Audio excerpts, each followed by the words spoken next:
Welcome to the Congo Hour. I'm just enjoying the new opening. Abin has the curtain. Did you see that?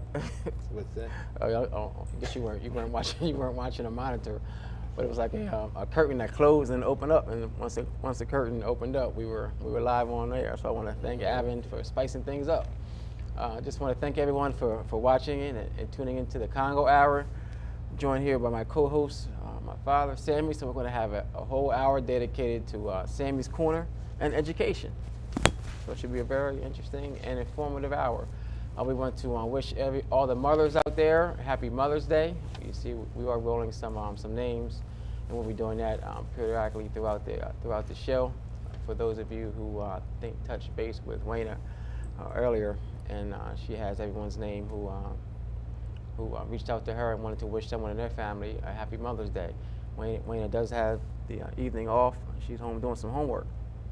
So we want to, again, just wish her well and in her studies, and we're going to continue on with the show. We have 3 people who are coming on this evening.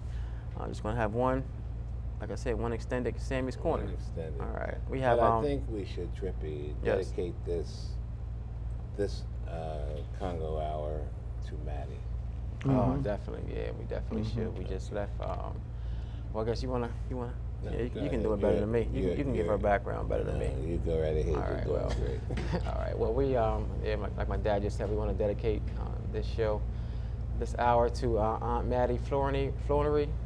She passed away last weekend, and we had her viewing this evening. They're going to have her services and another viewing tomorrow at Ebenezer.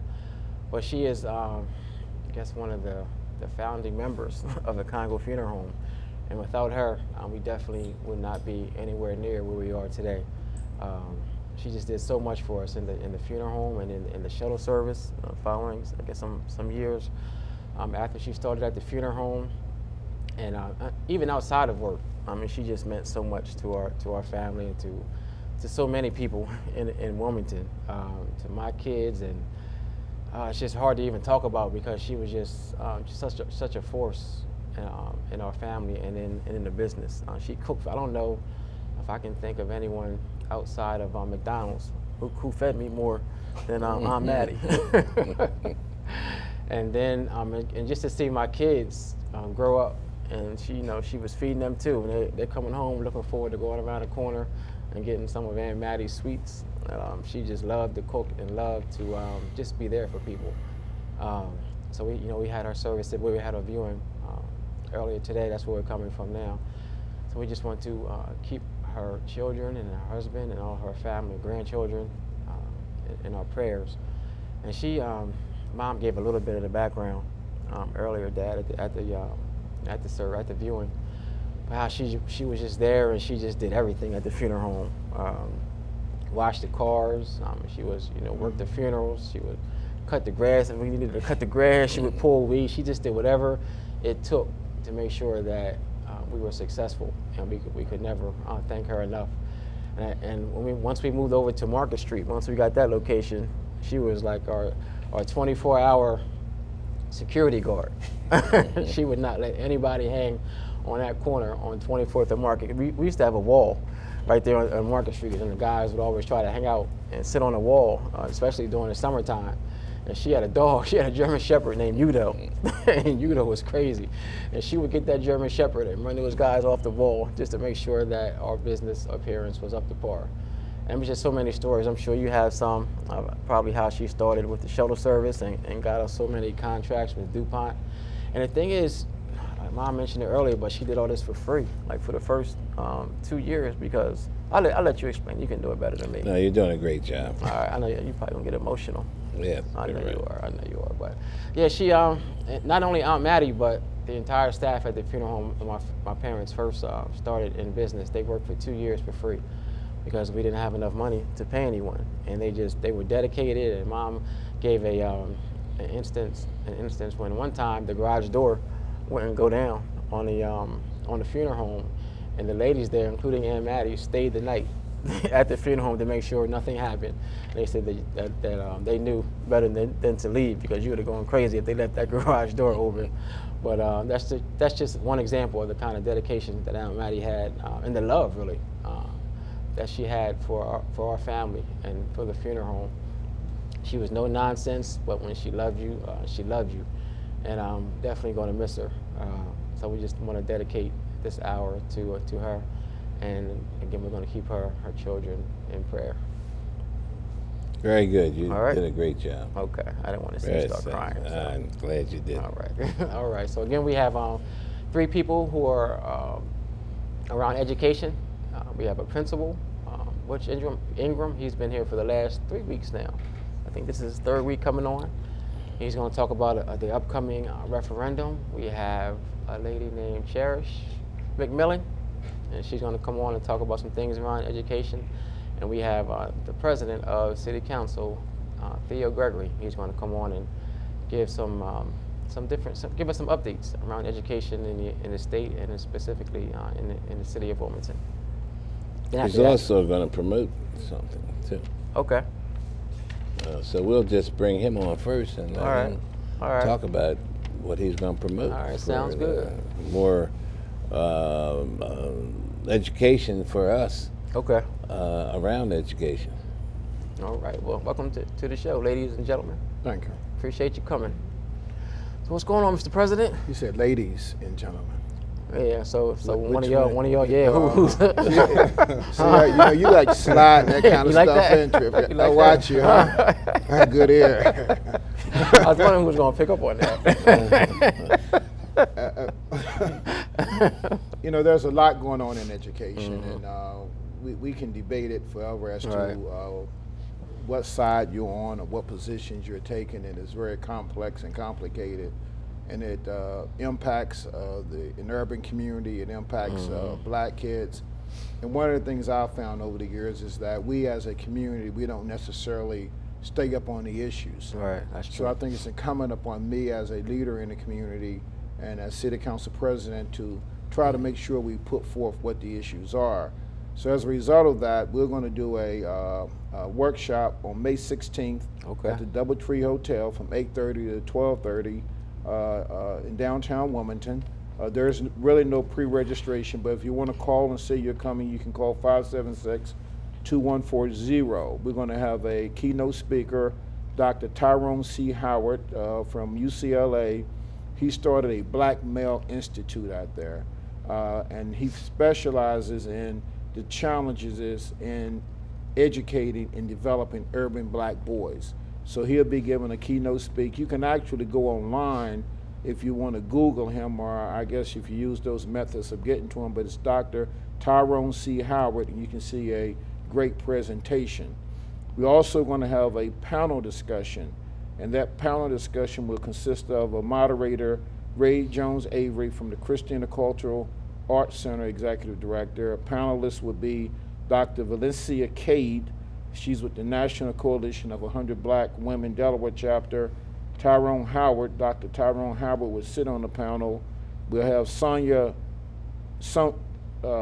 Shannon Griffith, ACLU representative, Nnamdi Chukwocha from Wilmington City Council, Dr. David Clark Jr., he's with the Charter School CEO, and he's the president of Education Voices.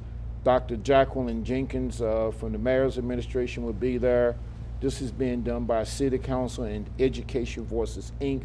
Education Voices, Inc., the executive director is Devin Henson. He'll be there to do a presentation on what Education Voices, Inc. is all about. It's a advocacy, nonprofit advocacy entity for special needs kids here in the city, in the city of Wilmington, Newcastle County. Actually, he has clients from all over the state at this point in time. So we want people to come out on Saturday, May 16, 2015, and we'll just run a gamut of various issues in public education as it relates to this urban community. Okay. And where is it going to take place again? DoubleTree Hotel, downtown Wilmington, 700 North King Street, from 8:30 to 12:30, May 16th. Okay, and you said people don't need to pre-register, right? Yeah, you don't have to pre-register. Right. No, Okay. we have it on here, but you don't have to pre-register. We would like to get a sense of who's coming. We have seats for 250 people. Okay. That's how many we've accounted for, and I think we're going to have a good group of people. And what can people look forward to? Like, why do you think people should be there? Well, you have to make informed decisions with respect to your children. Right. And how do you make informed decisions if you don't have knowledge and information? We have a basic public school system, and we have a feeder system. And that feeder system, you get the card in the mail, and it tells you where your kids should go. Well, you have to know how to choice. You have to know the pros and cons of charter.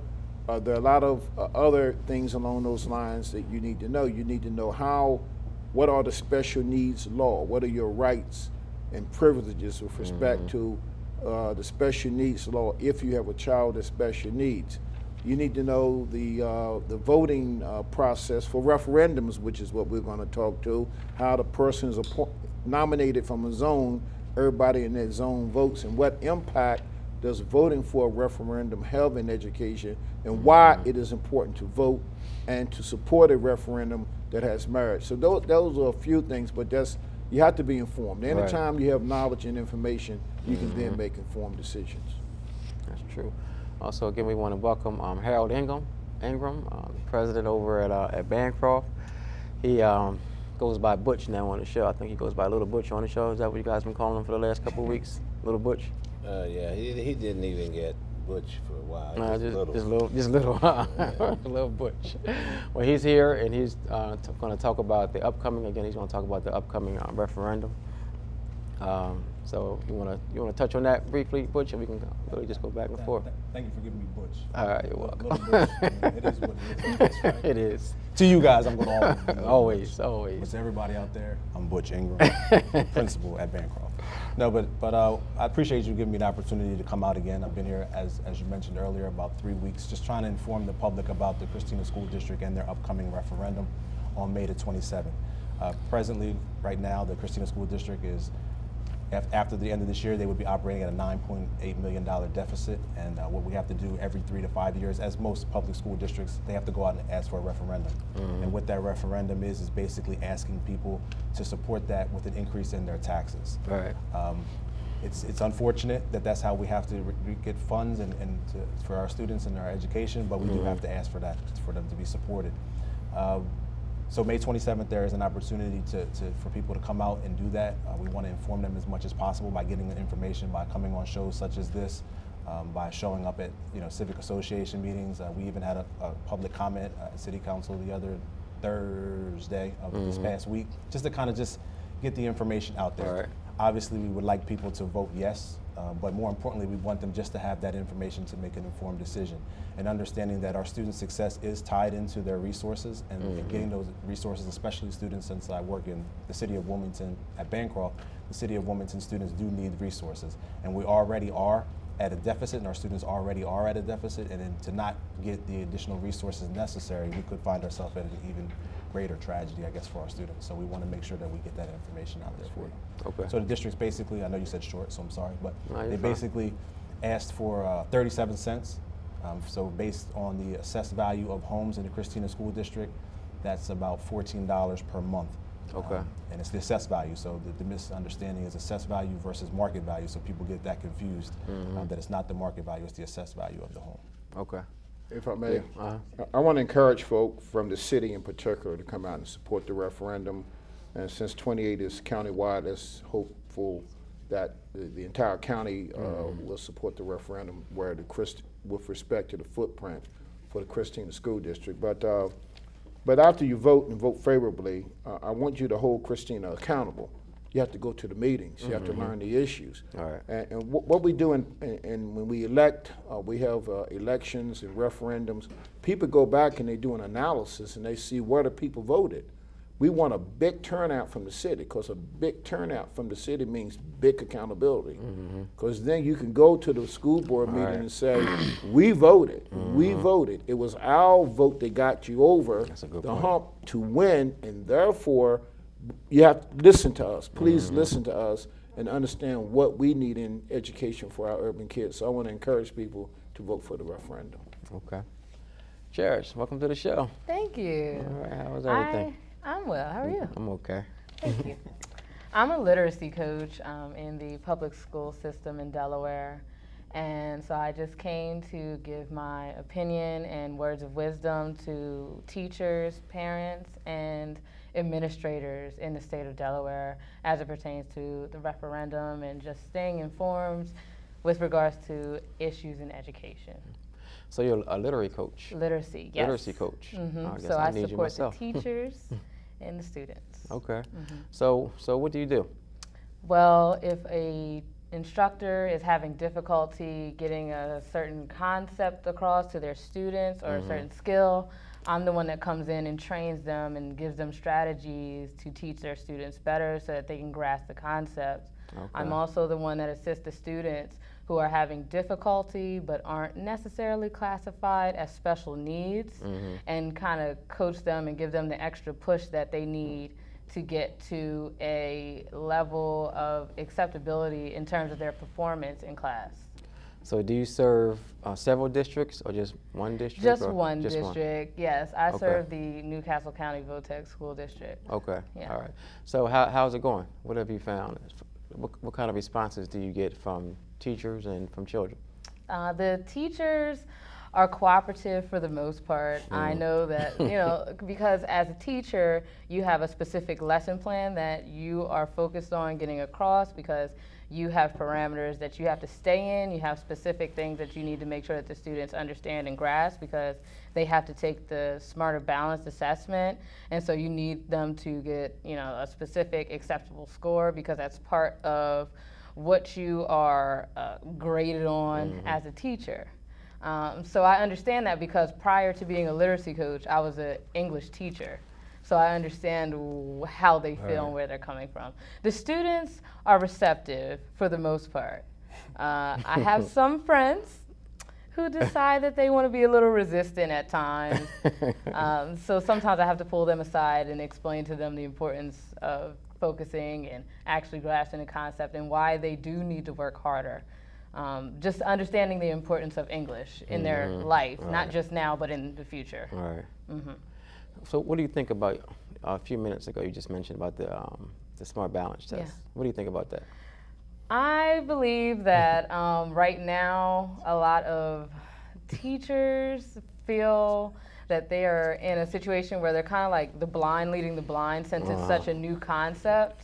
And so they're trying to make sure that they are teaching students how to pass a test that they haven't actually had to teach before. So this is kind of like the dry run. So the students who are taking it this year are the guinea pigs, you know. So they're nervous about it. The teachers are nervous about it. The administrators are nervous about it. So everyone's just kind of in a frenzy. And me as the literacy coach, I'm the liaison between the students and the teachers and the administration. And so I'm just kind of caught in the middle of all of it and, you know, just taking it in. And I have to keep a smile so everyone remains calm. Yes. All right, I appreciate your honest answer. Yeah. That's always respected. Yeah. All right. So I guess around now, I'm gonna stay on that just for a couple minutes. Like around now, do you think, I guess testing, do you think I don't even want to use the word fair, but do you, because it seems, I guess I have a lot of friends who are teachers, and they say they get caught up in only teaching the student to pass that test. So they can't, like you said, they have parameters they have to stay within. So they can't really go outside of those parameters when they may really need to. But if they do, the students might not do well on the test, and it's going to reflect on the students. Then it's going to ultimately reflect on them. So do you like, what are your, like, just around testing period? Like, what are your ideas around it? I actually think that fair was an appropriate term for you to choose because when you're speaking about testing, you're assessing students in a way that is kind of like it's blanketed, you know, like, and so some students don't do very well on tests, but they understand the concept, so they perform better. Actually doing the hands-on work and putting it into play versus having to take a test and write it down on a piece of paper or click the answer on the computer. I don't necessarily believe that it is fair per se, but it's the best system that we have right now to assess the progress of students and teachers in the educational system. So I understand why that is put in place, but I do believe that there needs to be a way for students that have different learning types and areas to be able to be assessed based on their strength in learning and actually executing the information that they get in class. I like you. I'm gonna have you back some more. Oh, well, thank you. Your honesty. I'd love to be back. All right. All right. So Theo, you said you want to come on and talk about some other things too. I don't want to. Let me talk about the test. Yeah. Well, I'm trying to figure out which one was right. DSTP, DCAS, or Smarter Bounds. Right. And you know what? My biggest issue with those three that you mentioned against testing overall is that the state has said itself, I heard it with my own ears, that some of the testing methods in the past have been failures. But you told me I was a failure based on the test, not you. Right, exactly. But you exactly, told me, exactly. Fifth grade, and you right. said you just failed, then the next year right. you say And the test is flawed. You said the test is flawed. I got a self-esteem problem. Man. Exactly. So I'm sitting when we had that education meeting. Right. When I heard the Secretary of Education admitted that the test was flawed, but then they're judging schools based on the test. And what he said was, but you want us to get it right, right?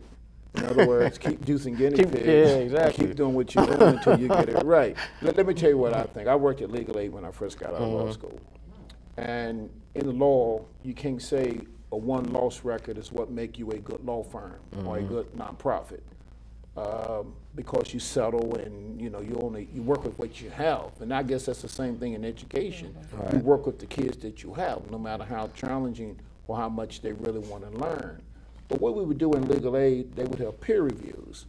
A legal aid from the region, or several legal aids, would come in and look at legal aid. They have a checklist of about 25, 30 things that they're looking for.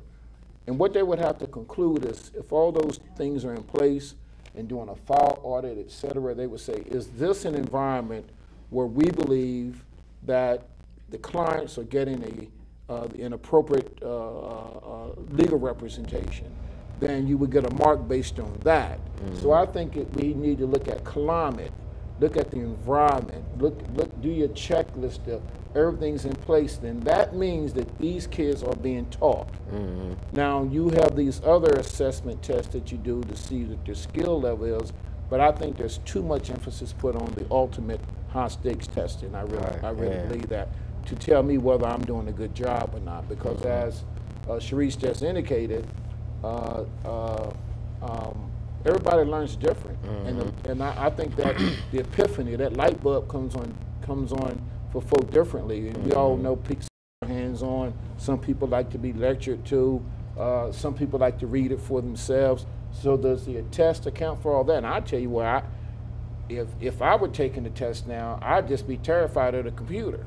Well, maybe I would have gotten computer skills earlier, but still, how much does your knowledge of use of the computer cause your scores to go down?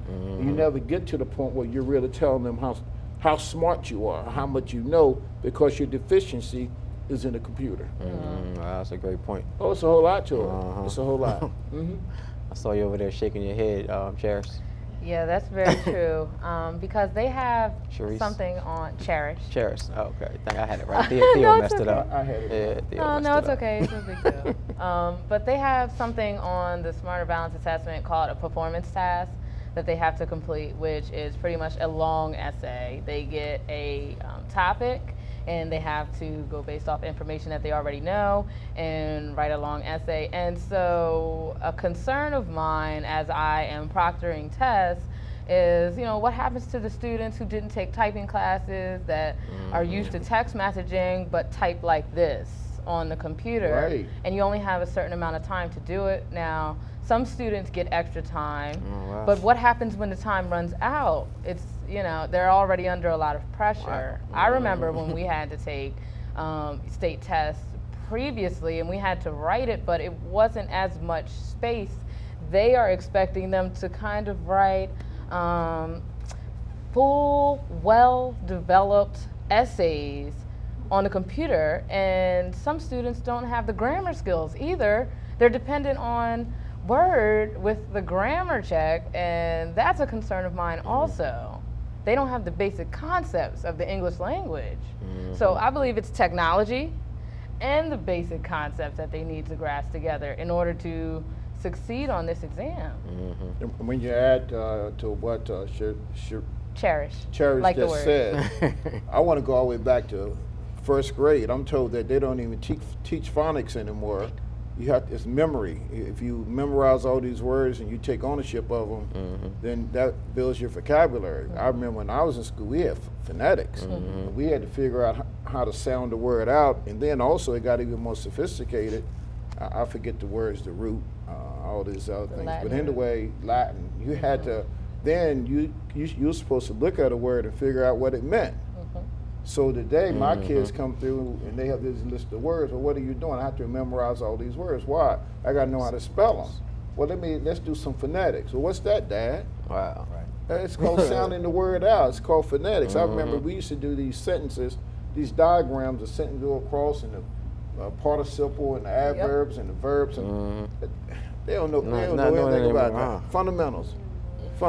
And you know what? I guess probably the most, the most frustrating part of this whole conversation and of all the meetings that we've been having, and just the momentum that is around education right now is that we have such little say so. That's right. In the implementation of some of our conversations. Let me tell you what I'm trying to do. And I tell people, when you talk about education, and someone commanded me the last time I was on your show, because they said I ain't talk too much, so I talk too much. That's why you're making it up now. Then I want to be quiet a minute. But look, nah, keep going. Let's talk about education. You talk about the federal government. You talk about the state. You talk about the Department of Education. You talk about Rodale Foundation. You talk about the Caesar Rodney Institute. You talk about the Charter School Network. Now, who did I leave out? The city of Wilmington. Right. What entity in the city of Wilmington is representing or being the voice for the city? So I'm an advocate for an Office of Education and Public Policy in the city of Wilmington. We should be that engine driving.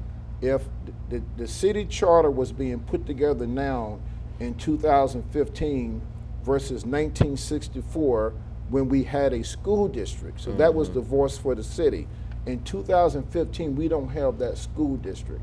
So I maintain that what we need is an Office of Education and Public Policy that would be proactive, innovative, and very engaged in education issues relating to our kids here in the city of Wilmington. All right, and at the end of the day, it boils down to politics.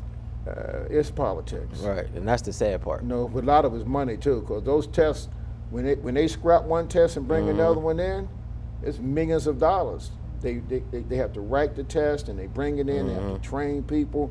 You have to grade them. That's a lot of money. So we're going through DSTP, DCAS, and now we are Smarter and Balanced. I'm glad I'm not in school. You have any comments, Dad? Well, mine are all negative, so I better. I like how you always put a spin on things. I do. I mean, I think people appreciate your almost not playing the devil's advocate, but your other side of your view. Well, I can imagine being a parent who did not have the opportunity to get all the education that you guys have. Out in TV land, trying to interpret and implement what you guys are saying. And then I don't see some kind of physical model that says, here's how we can really make this work. You know, you've got all kind of lanes, like they say, all roads lead to Rome. You've had that stuff. And there's, as Theo said, that it is so complicated and so many sides of this situation that it gets complicated. And that the more complicated it gets, the less chance it has to be successful. So how do we find that model that, because the big thing in my model, if I would get it, would be just having people's ear to vote, whether it's for the referendum or just things that affect them on a day-to-day basis in their community.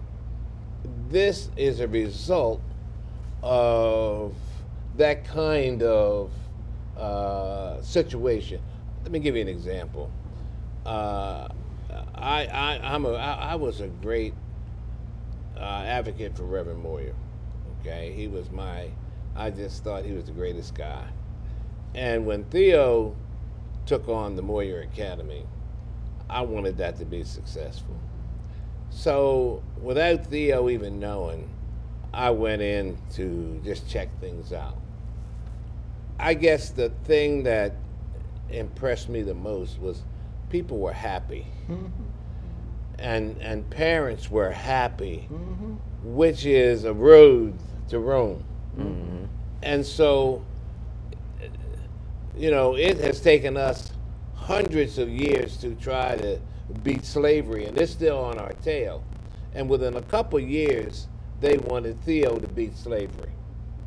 And he had created in my mind, because I went there and watched, he had created a key to get out of slavery. I know this kind of says crazy stuff, because the key to get out of slavery is to have happiness, to have value, and parents were involved. I would ask parents, mm-hmm. and they were very excited. Mm-hmm. All of a sudden, one of these tests came along that had absolutely nothing to do with what he was trying to do, to destroy everything that he had worked for years for.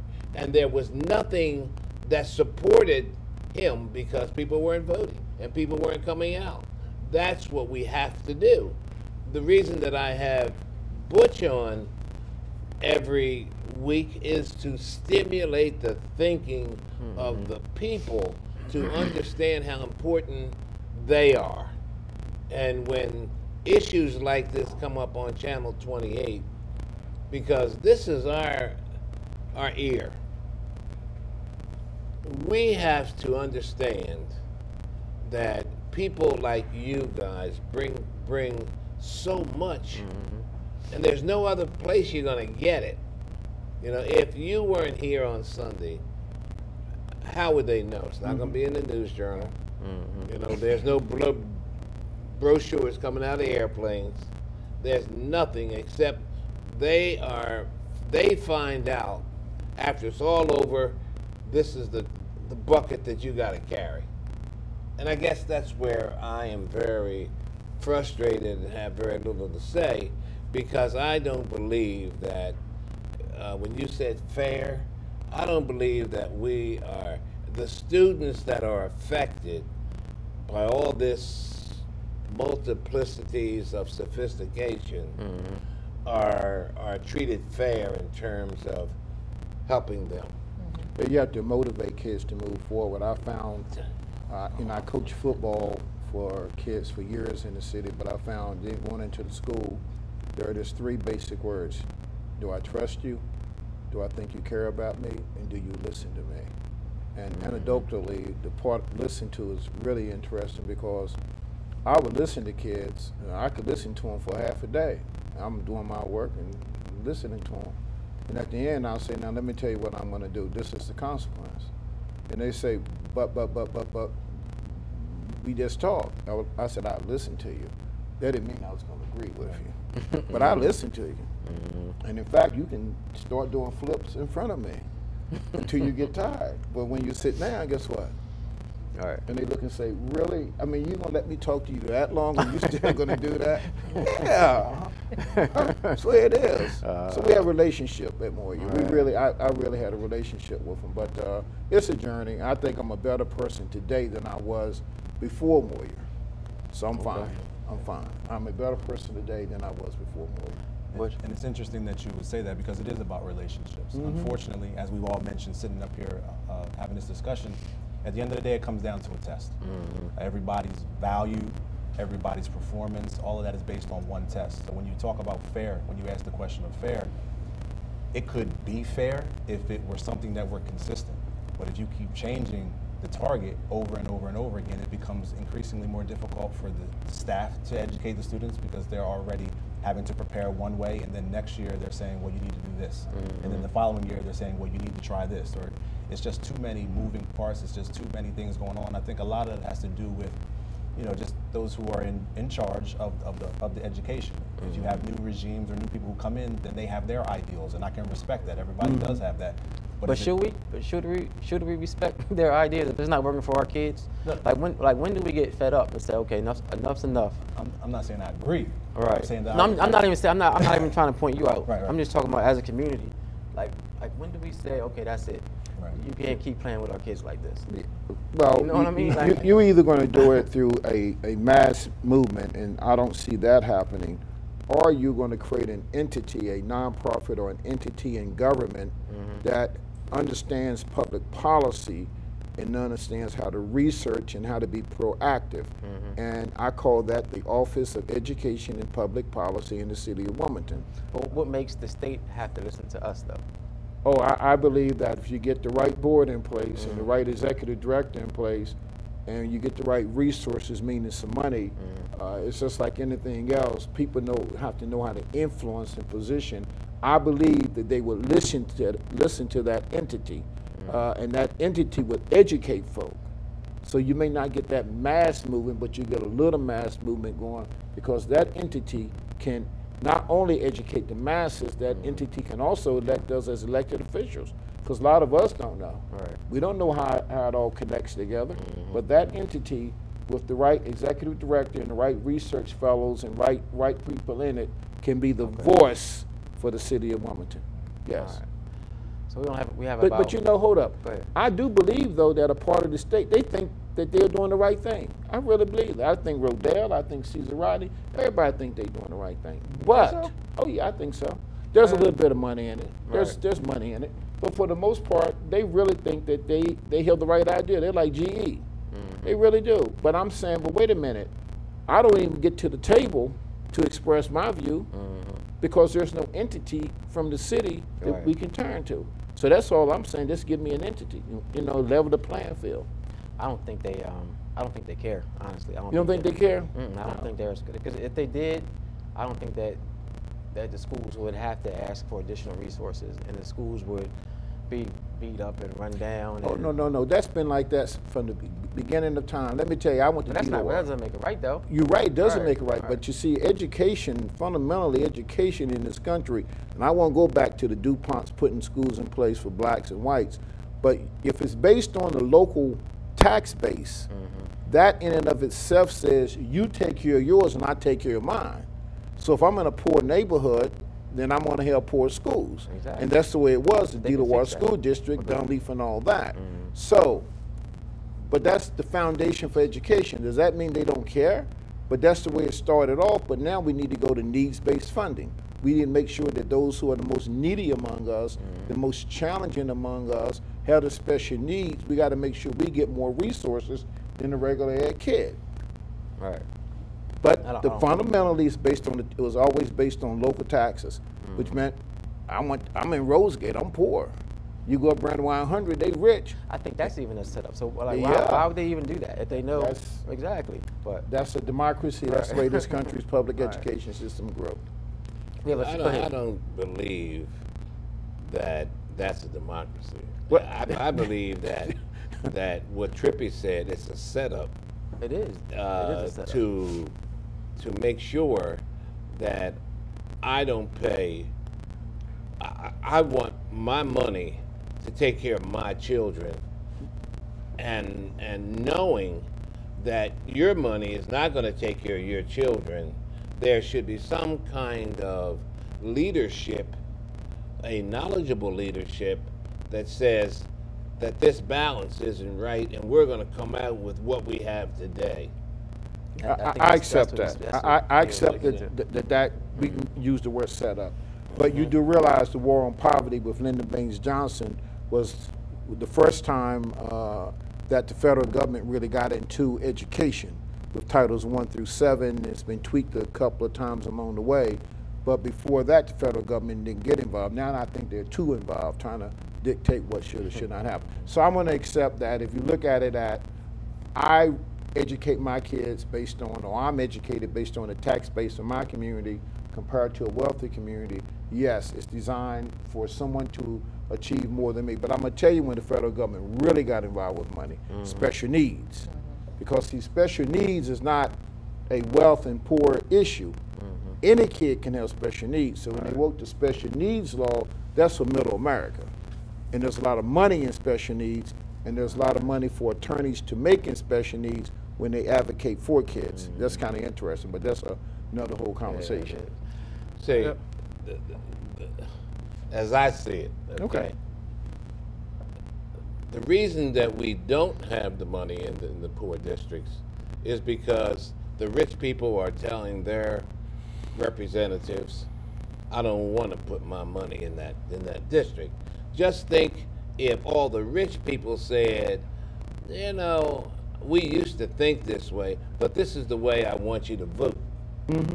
All the money would go there.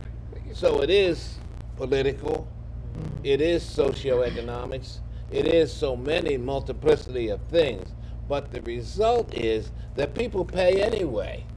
Because when you think that we have to support a prison, That's right. that it takes $40,000, I found out today, it takes $40,000 to keep him there, that's a lot of taxes. But the mindset, because the lack of understanding and education, even to the rich, don't really understand that. You know, Sammy, I'm on Facebook, and they have this DeLawar alumni page, and you know, again, you know, Route 9 Carter, very poor. Do you realize they used to have one of the largest bands in the state of Delaware, and they would get invites, and they played in the Rose Bowl and the Orange Bowl. Oh, yeah. AI. I didn't know That's that. what, you don't have them now. Yes, AI DuPont now. Yeah. AI DuPont's wealthy. They were poor. But what we had were teachers that wanted to teach in that district. That was their calling. That was their cause, black and white. And they nurtured us, and they were patient with us, and they pushed us, and they told us what we would become and what we could do and what we had to do. So despite the fact that we couldn't, if a window got broke, you put some plexiglass in it. You know, a door gets broken, you have to wire it back together. But what was being taught in those teachers, they loved us so much that we wanted to please them. Doctors and lawyers and teachers and administrators, some of everything came out of DeLawar. Very, very positive. You had your percentage of folk who did not make it, so to speak. But I'm telling you, it was within the norm of every other community. Right. And we were poor. Yeah, unfortunately, we do have to wrap up. But I do want to give Sharice just a minute or so, just to kind of wrap up, and then Butcher, you can bring us up to date with the referendum again. Okay. Thank you, Trivy. All right. Okay, I had specific instructions not to call him Mr. anything. No. So I'm going to follow directions as I request from my students regularly. So what I really want to leave the viewers with today is just the understanding of the importance of being engaged in what's happening, not only in education, but generally what's happening in the community, in society, and the world, because it all affects education, and it all affects your children. So take heed to what Mr. Gregory is saying and what Principal Ingram, is that correct, is saying, and really get out there, vote, do your research, and listen. It's important. And I too appreciate the opportunity. I appreciate this conversation. I think we should have more conversations about this, just so that the public is aware. And I can also appreciate President Gregory's forum that's coming up shortly on May 16th, I believe it is. And I know he's going to wrap that up, because that's another way for the community to be informed and get information about the trends in education. But in closing, I just want to remind everyone that the Christina School District is in need of some additional resources and funds, and we are having an operating referendum on May the 27th. We encourage you to come out and vote. We encourage you to stop by the schools or just listen out for us, because we are trying to share as much information as possible, because again, our students are in need of those resources, and our communities do depend on our students' success. And in order for them to be successful, they need to be provided the adequate resources and the best academic possibilities. I'm just encouraging you to vote for the referendum. I want the numbers to show that the city of Wilmington took the referendum over the top. So when folk do their analysis of where the votes came from, let's make sure that our votes come from the city of Wilmington. Okay, that kind of concludes the Sammy's Corner for today. And we're going to take a quick break, and we'll be back with Trippy's funeral notices and his